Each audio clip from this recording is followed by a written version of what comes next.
What's going on, YouTube? Ferocity here. Hope you guys are doing well. With the launch of Black Ops 6 just a couple days away, I think it's important that amongst all of the excitement and hype that we lower our expectations a little bit. And this isn't to put a damper on your own excitement or your own hype for the game. I want you to be excited. I want you to be looking forward to the next installment in the Call of Duty franchise. But I think it's important for us as a community to not go into this game with our expectations sky high.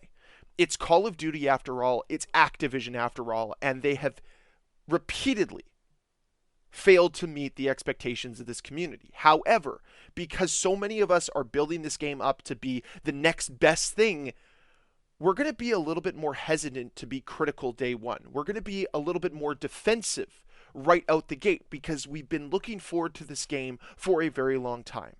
Whether or not you liked MW3 or MW2, I think we can all agree that seeing a brand new Black Ops title is exciting. It's something that gets this community going. Whether you want to play campaign, zombies, or multiplayer, I think it's extremely important to temper your expectations to ensure that you don't cloud your own judgment. You don't do some sort of mental gymnastics to find the good about the game while ignoring the bad. I think both are extremely important early on in this game's life cycle. If we want to make Black Ops 6 the best it possibly can be, we as a community have to come together, point out the criticisms, point out the shortcomings of this game, and get Treyarch to fix them, while also embracing what the game does well. And I saw a lot of that during the beta. A lot of embracing what the game did well, while also ignoring what the game didn't do well because we were having so much fun on it. Just because you're having fun on something does not mean that the game isn't flawed. I had a blast with Black Ops Cold War. I can acknowledge the fact that that game is inherently flawed. It really is. But you can still have fun despite those flaws. And hopefully work together to get the flaws rectified so that everybody can enjoy the game a little bit more. Because that's what it's all about. It's about expanding this community. It's about getting people to fall in love with the game the same way you have. And it's up to us as a community to band together to help make that happen. Because we all know it's not going to be Activision that does it. Because Activision only cares about one thing, your loyalty. And they prey upon that almost every single day. Every time you boot up Call of Duty, they're excited for you to be there. Because they know they've done something right, even if they don't deserve your time. But it's because we as a community are so loyal to a fault with this franchise. They have repeatedly let us down, year in and year out, update after update, failure after failure, and yet we're all still here. We're watching YouTube videos, we're interacting with this community, we're playing the game. It's because at some point, we became addicted to this franchise. Maybe for some of you it was recent with MW3 or MW2. For some others, it was during the advanced movement era of Advanced Warfare and Black Ops 3, or you're like me that played during the Golden Era. Or perhaps you're an OG that was playing ever since Call of Duty first came out. Regardless of when you started, there is something special that you see in this franchise. And instead of Activision wanting to continuously ignite that excitement and joy that you have for this franchise, they want to prey upon it. They want to capitalize on your own loyalty instead of helping nurture it. And this is the issue with modern day Activision and modern day Call of Duty. It's not about fostering a better experience for this community. It's about fostering more money for their shareholders. In reality, a great gameplay experience would definitely feed the pockets of your shareholders. If you created one of the best Call of Duty experiences, heck, if you raised the bar, everybody would support your game.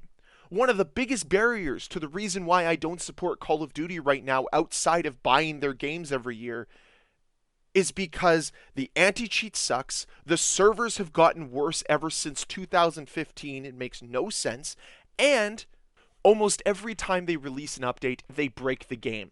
We saw that recently with the new COD HQ UI update where they broke the game. They made Warzone inaccessible. They deleted players' files for MW3 so that they had to re-download it. That was not acceptable. And I was really happy to see the community up in arms about it, because that's what needs to happen. If you want to incite change, you have to be able to be critical. And that's what this video is all about. If you want change to be made, criticism is the way to go.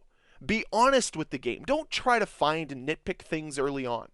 What matters the most is the big impediments to the game's success. So it's not about not being excited. It's not about not being hyped.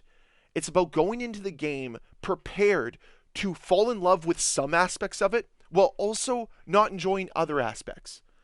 Look at what this community was able to do to Liberty Falls because we were so enraged of the overall look of this generic ass multiplayer map that was somehow supposed to be a zombies map.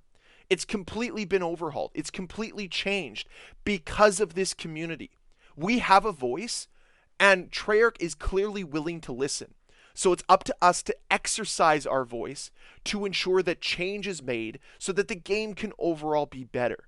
It's not about hating Call of Duty. It's in fact about loving Call of Duty and wanting to see Black Ops 6 be the best iteration that it possibly can be, instead of us allowing our own expectations to cloud our judgment, to not see the problems for what they are because you don't want to let yourself down. And I get it. I've been there too. It's tough to lower your expectations. It's tough to not have your expectations be met because you want them to. I mean, I do it every single year with my favorite sports teams. I have these expectations for them and they constantly don't meet them. But I constantly make excuses as to why they don't meet them because I'm a crazy fan. Same thing goes here for Call of Duty. We're all crazy fans. Heck, you're watching somebody talk about Call of Duty. You're a fan. You love this franchise. You want to see it succeed. So lowering your expectations so that you can help make this game better isn't a bad thing. That should be our focus. So over the coming days, remind yourself that the game isn't going to be perfect. But we sure can make it as close to perfect as possible if we are diligent with our criticism, if we're honest with our feedback. That is how Treyarch can properly shift this game from where it is today into it being one of the best Call of Duties ever. Because that's what we all want at the end of the day. We don't want a mediocre game. We don't want another game to fall off the way MW2 did with this community. We want a game to thrive and survive. And for it to be able to do that, we need to be honest with ourselves and honest with the current state of the game. But that's it for me today. That's all I have to say on this topic. Again, none of this is meant as hate towards you if you're excited. I just want us to have a little bit more of an open mind, a little bit more of an open discourse when this game releases. So that's it for me today. I really hope you enjoyed this video. If you did, can you please hit that like button? If you want to see more videos from me, please hit that subscribe button, and I'll see you guys next time. Bye.